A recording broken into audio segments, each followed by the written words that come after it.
सवनाही हरियर खेत घर औ घर द्वार। आगे हरेली तिहार संगी निम डारला कुचदार। लोई के गोला तर से चोला, लोई के गोला तर से चोला, जरी रस के है तिहार। सावन के सवनाही हरियर खेत घर औ घर द्वार। आगे हरेली तिहार संगी निम डारला कुचदार।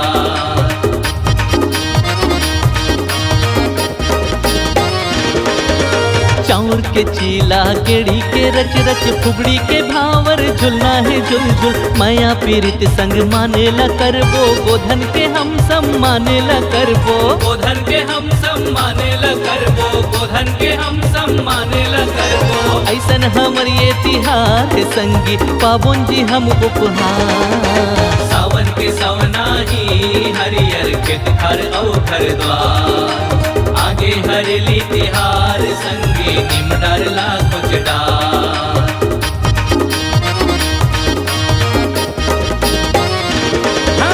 कुर्सी के गोल गोल रस कसी मारा झोल, बल भरते गोला फेंक अरर देख देख। झनखा संगीत यहाँ भेस बल भरते खिला ठेस, अकमुंदा मटका फोर अलग फर अलग झोल। गोधन के हम सब मानेला करबो, गोधन के हम सब मानेला करबो। बोला जोहार भूपेश सरकार, जिंदगी लाते सवार। सावन के सवनाही हरियर खेत घर औ घर द्वार।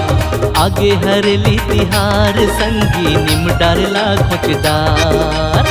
गोधन के हम सम्मान करबो, गोधन के हम सम्मान करबो, गोधन के हम सम्मान करबो, गोधन के हम सम्मान करबो।